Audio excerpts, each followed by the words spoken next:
Bonjour à tous, bienvenue pour une nouvelle vidéo. On est parti pour parler aujourd'hui des Français en NBA. Cette année, si on prend la G-League, on en a 15. Et on a de la chance parce que quasiment tous les soirs, on voit des Français jouer. C'était pas forcément le cas il y a quelques années, donc il faut vraiment en profiter. Et du coup, ce sera l'occasion d'en parler rapidement dans cette vidéo. On va parler de leur début de saison et parler de leur futur, hein, plus ou moins proche. Et on va passer tous les joueurs français, donc par ordre alphabétique de Nicolas Batum à Gershon Yabusele. Et on va prendre environ une petite minute pour parler de chaque joueur. Donc allez, let's go. Et on commence avec le premier joueur, avec Nicolas Batum. Et cette année, c'est 3,4 points, 3 rebonds et 1,5 passes. C'est sa 17e saison avec un rôle de daron aux Clippers, hein. Il joue en sortie de banc, il a souvent une vingtaine de minutes par match, avec très souvent de la grosse défense, du shoot extérieur, hein. Il tourne un peu moins de 40%, avec un rôle de vétéran dans une équipe compétitive, une des top 5-6 équipes à l'ouest. Et même si sur les stats ça se voit pas, c'est un joueur important à avoir dans une équipe comme ça. Il faut des joueurs comme ça, des joueurs d'équipe. Voilà, c'est maintenant terminé avec l'équipe de France. Maintenant, il a 36 ans. Et ouais, je pense qu'il va lui rester une ou deux petites séries de playoffs avant de finir sa carrière. Et il devrait finir sa super belle carrière comme ça. On passe au deuxième joueur avec Sidi Sissoko. Cette saison, c'est 1 point, 0,7 rebonds, 0,4 passes. Et ouais, il joue quasiment pas. On le voit que sur des garbage time. Et c'est assez compliqué de se faire une place dans un roster des Spurs qui tourne plutôt bien. Récemment, il a fait un gros match avec les Spurs en G-League, hein, il joue en G-League. 30 points, carrière high. Et je pense que pour lui, il va falloir passer par la G-League pour essayer de se faire une place dans le roster NBA. On passe avec le troisième joueur de la vidéo et c'est Bilal Koulibaly. 13 points, 6 rebonds, 3,5 passes. Et il fait une très grosse saison pour sa saison sophomore. C'est certainement le meilleur joueur des Wizards. Et ça fait vraiment plaisir de le voir confirmer après une saison rookie ultra prometteuse. Et il y a eu vraiment des gros progrès, hein, des progrès offensifs cette année, dans le ball handling, même je trouve dans le scoring en général. De l'autre côté du terrain en défense, c'est super fort. On le voit très souvent défendre les meilleurs attaquants adverses. Et vraiment les shutdowns des fois. Mais le futur est ultra prometteur. Il a que 20 ans, il est aux Wizards. Il est dans une équipe où il y a le temps. On passe au quatrième joueur avec le rookie d'Enix, avec Pacom Dadier. D'ailleurs, peut-être que Tom Thibodeau ne sait pas qu'il a des rookies. Alors même si au tout début de saison, il joue un petit peu, mais ouais, on connaît Tom Thibodeau, il n'y a quasiment pas de place pour les rookies. Et malheureusement pour lui, ben voilà, hein, c'est ce qui lui arrive. Mais là, il est en G-League et il joue un petit peu. En 9 matchs, il tourne à 12 points, 5 rebonds, 2 passes, environ une trentaine de minutes par match. C'est dommage, les pourcentages ne sont pas forcément là, seulement 25% à 3 points. Et ouais, après, la situation de Dadier n'est pas facile. Parce que quand tu sais qu'un coach délaisse autant ses rookies, je pense que c'est assez compliqué de travailler et d'avoir l'espoir de jouer. Mais faut pas lâcher, on sait jamais. S'il y a des blessures, ça peut vite arriver vu la profondeur de banc de l'effectif de New York. On passe au prochain joueur avec Moussa Diabaté, maintenant aux Hornets. Au niveau de ses stats, c'est 3,5 points, 7 rebonds, presque un bloc de moyenne. Et il avait commencé sa carrière aux Clippers, où il jouait presque pas, et il a bougé à Charlotte. Et là, vraiment, on est un joueur qui nous a fait ultra plaisir. Il y a eu des absences côté Charlotte, je pense à Nick Richards et Mark Williams.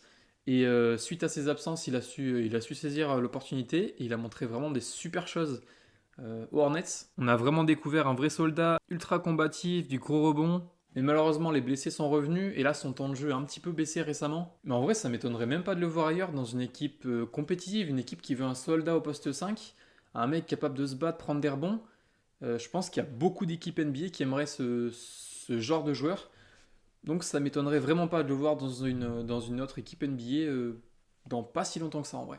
On passe avec Ousmane Dieng pour le Thunder. Et c'est sa troisième saison à OKC. Il tourne à 3 points, 2,5 rebonds, une passe. Et au niveau des pourcentages, c'est pas forcément ça. Seulement 30% au tir, 24% à 3 points. Et il a connu un début de saison assez bizarre. Il a joué à un poste qui n'est pas forcément le sien. Il a joué au poste 5 pour pallier aux absences d'Isaiah Hartenstein, de Jalen Williams, de Chet. En plus, récemment, il s'est blessé. Là, il s'est blessé un petit mois. Et pour la suite de sa saison, on va espérer qu'il ait un peu de temps de jeu dans la rotation de Marc Daigneault. Et ouais, il va falloir bosser dur pour essayer de garder une place en NBA. Après, est-ce que sa place est vraiment OK ici? Honnêtement, je suis pas sûr.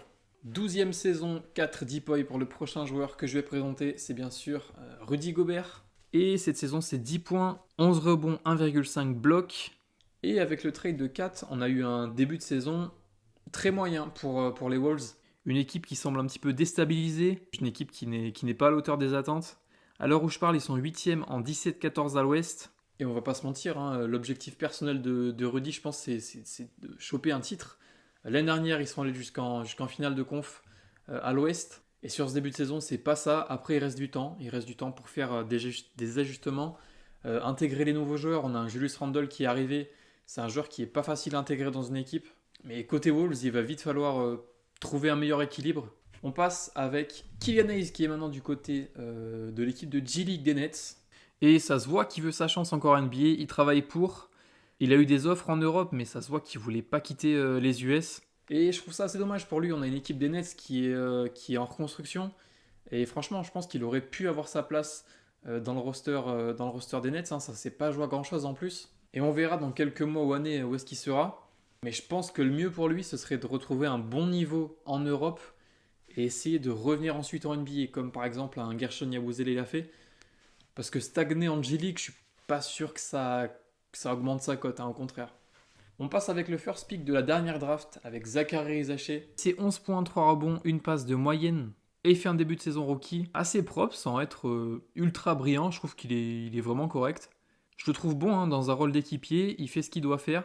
Et on a un joueur complet, hein, il est bon des deux côtés du terrain. Un petit point négatif qu'il a, c'est son shoot. Hein, l'adresse au shoot, elle est pas toujours là. Il tourne à 40% au tir et 28% à 3 points. Mais s'il arrive à mieux shooter, je pense qu'on va avoir un vrai joueur d'équipe. Hein.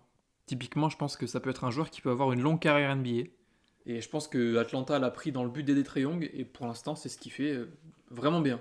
On passe à Ryan Rupert pour les Blazers. Et c'est 3 points, 1,5 rebonds, 0,5 passes. Et c'est compliqué pour lui. Hein. Il n'a pas beaucoup de temps de jeu. Il joue une petite dizaine de minutes et une vingtaine de matchs au moment où je parle. Et c'est dommage parce qu'il est jeune, il est à Portland, il y a un petit peu de place, mais il n'arrive pas à faire son truc. Il a que 20 ans, il peut encore progresser, mais il va pas falloir traîner parce qu'on sait qu'en NBA, les places sont très très chères. On passe avec un joueur drafté cette année, c'est Tidjane Salin, drafté du coup à la 6ème place. 5 points, 4 rebonds, une passe pour l'ailier, et il joue une vingtaine de minutes par match.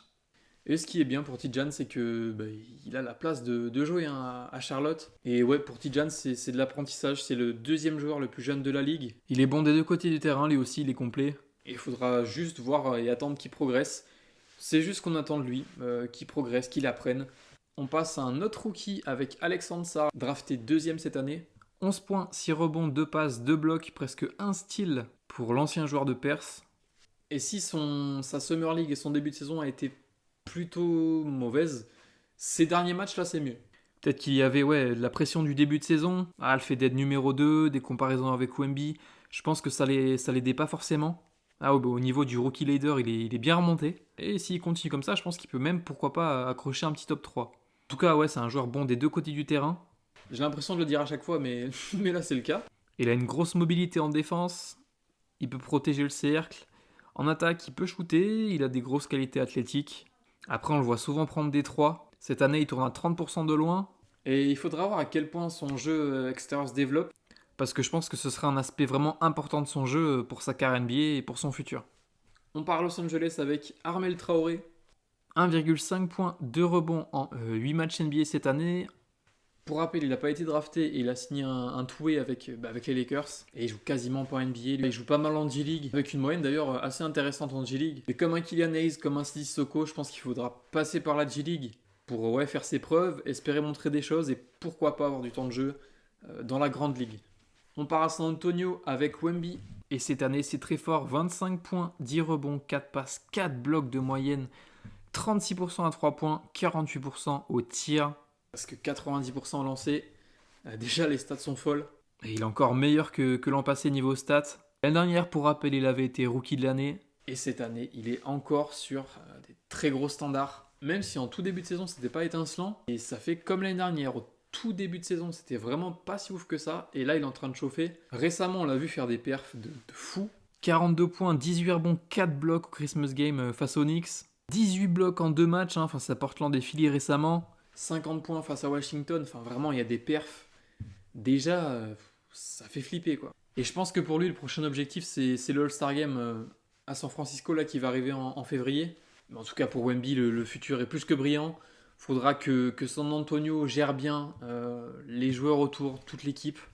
Mais dans quelques années, on peut avoir une équipe et un joueur juste monumental, franchement.